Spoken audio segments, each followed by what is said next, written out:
chegamos a partir de agora aqui pela Luau TV com mais uma edição inédita do nosso programa Entrevistas, que tem a determinação de te informar e te entreter e te alegrar, sempre às terças-feiras, 21 horas, pela Luau TV Canal 5. Hoje, por sugestão de Janaína Botelho, quero desde já agradecer a Janaína Botelho pela sugestão de pauta, estou trazendo Paula Dias. Paula Dias, ela é psicóloga, psicopedagoga e neuropsicóloga e trabalha numa área que é de suma importância. Ela trabalha com crianças que têm dificuldade de aprendizado. Paula veio esclarecer esse assunto, a Paula veio falar dessa questão que, querendo ou não, é um assunto muito sério. Paula, muito obrigado por ter aceito. Muito obrigado por ter ajustado esse horário. No WhatsApp não pode aqui, vamos lá. Então, a gente dá um jeito. Obrigada. Muito obrigado por ter vindo. Obrigada pelo convite. O que são os transtornos de aprendizagem?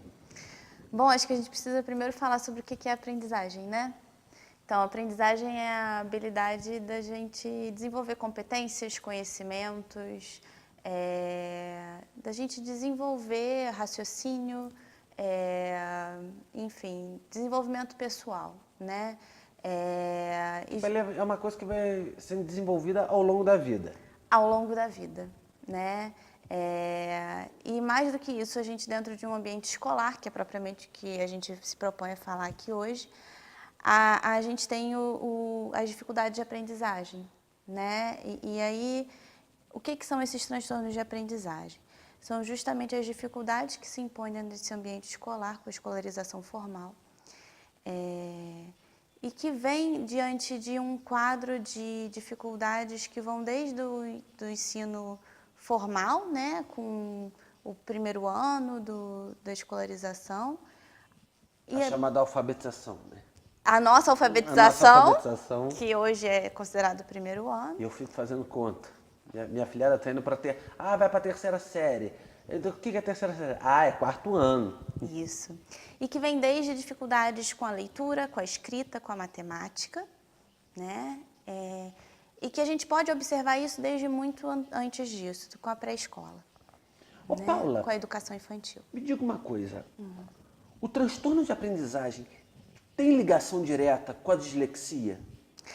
Dislexia é uma dificuldade específica de leitura, então é um transtorno mais específico.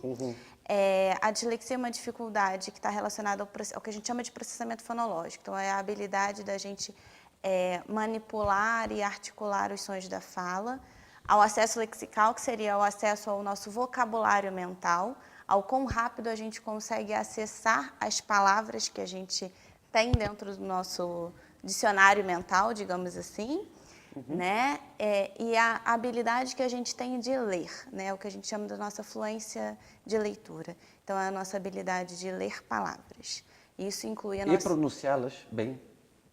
Seria a nossa habilidade de ler as palavras e a nossa pragmática, que seria a nossa habilidade de ler com uma pronúncia adequada. Então, a gente lê respeitando a pontuação, a gente lê de uma maneira articulada. Entendi. Né? E isso tem uma influência muito grande para a nossa compreensão. Então, qual que é o grande ponto da dislexia, que seria a grande dificuldade de um disléxico? Ele tem uma grande dificuldade em processar os fonemas, os sons, né? E isso faz com que ele tenha uma grande dificuldade de compreender. Então, a leitura dele é muito lenta, por conta das dificuldades do processamento fonológico. Isso faz com que ele tenha uma compreensão muito ruim daquilo que ele lê. Por isso que para um disléxico, e até uma grande questão que as escolas dão muito suporte em termos disso, é de que ele tenha um acompanhamento, principalmente nas avaliações de leitura, de provas. Até hoje o Enem, as vestibulares, as provas de concurso dão esse apoio ao disléxico, de uma prova diferenciada. Então, o disléxico ele tem mais tempo de prova, ele tem uma prova com um formato de letras diferenciado, ele tem uma série de diferenciais em termos de prova que uma pessoa com TDAH também tem, né? Que propicia uma alternativa muito grande a ele, né? Peraí, vamos com calma, que senão... Posso. Você falou do TDAH, eu já ia perguntar TDAH, você falou da aprendizagem, eu falei, Paula, calma. Basicamente, o que acontece? Os transtornos de aprendizagem a gente tem em 3 níveis, que seriam o de leitura, o de escrita e o de matemática. Então, a gente tem... Consequentemente, entra a interpretação. Entra a compreensão. Que é a chamada compreensão de texto. Compreensão de texto. Que é o fundamental, que é o objetivo básico da leitura. Quando a gente lê, a gente tem como o fundamental, o final, a compreensão. Porque a compreensão de texto não cabe apenas só para a língua portuguesa, mas quando você vai desenvolver um problema, aqueles problemas insuportáveis de matemática, você tem que entender aquele negócio, você tem que compreender aquilo para poder formar a conta. Na verdade, a leitura é fundamental para qualquer aspecto da nossa vida, Com né? certeza. Então, dentro da escolarização formal, ela é ainda mais fundamental. O que acontece na compreensão é que ela necessita de muitos outros aspectos cognitivos que não só da leitura. E aí é um grande problema dos transtornos de aprendizagem e que muitas vezes necessita de uma avaliação complementar, que não é só as de leitura, escrita e matemática, é de que a gente precisa avaliar os processos cognitivos. O que são os processos cognitivos? São aquelas habilidades que formam o pensamento.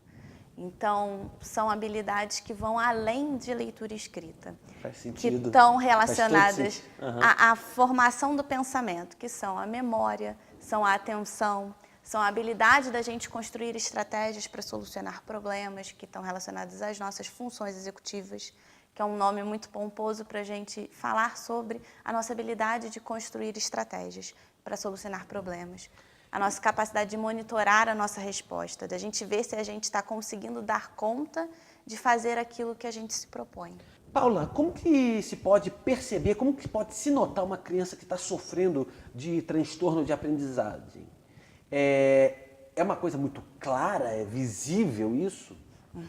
Acho que assim, é muito importante a gente diferenciar o que é uma dificuldade pontual e o que é uma dificuldade real de um transtorno de aprendizagem. Então, assim, em primeiro lugar é a gente diferenciar o que está sendo um momento da criança de, às vezes, não estar se adaptando a um método de aprendizagem, um método de ensino que está sendo daquela escola, ou até uma dificuldade de adaptação a um professor ou um método de ensino daquele momento, porque a gente sabe que existem diferentes métodos de ensino, de escola, metodologia de professor, que varia de um ao outro. Às vezes o que acontece muito é que a escola ensina de uma forma, o pai ou a mãe em casa aprenderam de outro e ensinam ao filho de uma forma diferente do que está sendo ensinado à escola. Isso gera uma confusão muito grande. Então é importante a gente diferenciar isso, o que está sendo ensinado na escola, o que está sendo ensinado em casa, ou se a criança está tendo algum tipo de confusão a respeito disso. Se não há nenhum tipo de divergência em termos disso, então a gente tem que olhar para a criança. Sim. E aí, a escolarização que está sendo realizada com ela. Em termos de educação infantil... tem alguma postura assim? Sim, em termos de educação infantil. A criança tem dificuldades em aprender a reconhecer letras, enquanto os colegas de classe reconhecem? Ela tem dificuldade em aprender a contagem? Porque a criança, quando ela entra na alfabetização, na nossa alfabetização, hoje, o 1º ano, ela já entra sabendo reconhecer letras e contar números. E mais do que isso, ela já entra sabendo escrever o próprio nome e muitas vezes escrever palavras simples, né? O que são palavras simples? São palavras consoante vogal, até bola, bolo, cama. Palavras simples ela consegue escrever. Não são todas as escolas que estimulam a esse nível, mas pelo menos o próprio nome ela tende a já saber escrever e reconhecer as letras. Não é necessário que saiba reconhecer todas, mas algumas letras ela já é capaz de reconhecer. Já fica familiarizado. Sim. E mais importante, olhe para os pares, olhe para os colegas de turma. Veja o que os outros estão sendo capazes de reconhecer e veja o que seu filho está sendo capaz de reconhecer naquele momento. Lógico que a gente não tem que quadrar a criança dentro de padrões. Mas se está sendo uma diferença muito grande em termos dos outros, ali pode estar acontecendo alguma coisa diferente. Então, a gente precisa olhar para aquilo. Em termos do 1º ano, 2º ano, é uma dificuldade muito discrepante em termos de leitura e escrita. Qual é a discrepância que beira, assim, algo assustador? 1º e 2º ano são os anos que a gente fala do ciclo da alfabetização. Então, a criança não termina o primeiro ano sabendo plenamente ler e escrever. A gente considera a alfabetização concluída ao final do segundo ano. Um dos motivos pelos quais a gente não conclui um diagnóstico de dislexia antes do final do segundo ano. Porque até então a gente conclui que a alfabetização, o ciclo da alfabetização não foi concluído. Então, assim, ela precisa, ao final do primeiro ano, já escrever plenamente e ler palavras com padrões de sílaba simples, então, consoante vogal, e já começar a ler, mesmo que não seja de uma maneira muito fluente. O que é fluente? É ler com facilidade. Cama, bola, bolo, pato. Não precisa ler de uma maneira fluente. Já estou vendo meu sobrinho. Meu sobrinho adora cavalo. Isso. Quando eu já estou vendo que a primeira palavra em termos de bichinhos vai aprender a escrever cavalo. Agora, tem um pouco de dificuldade para ler. Planta, planalto, não tem problema. Isso daí já é um padrão mais complexo. Porque a gente já tem outros encontros consonantais ali no meio. Tudo bem. Mas aí é uma coisa que ele vai desenvolver no decorrer do primeiro ano e do segundo ano.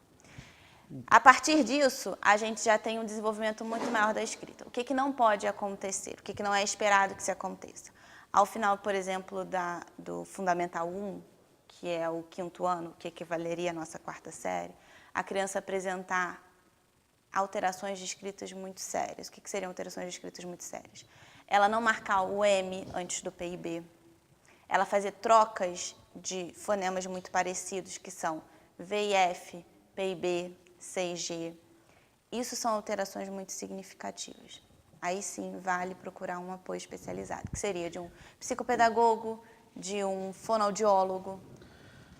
Paula, esses problemas, eles surgem na primeira infância ou podem surgir assim no decorrer da vida? Podem surgir no decorrer da vida.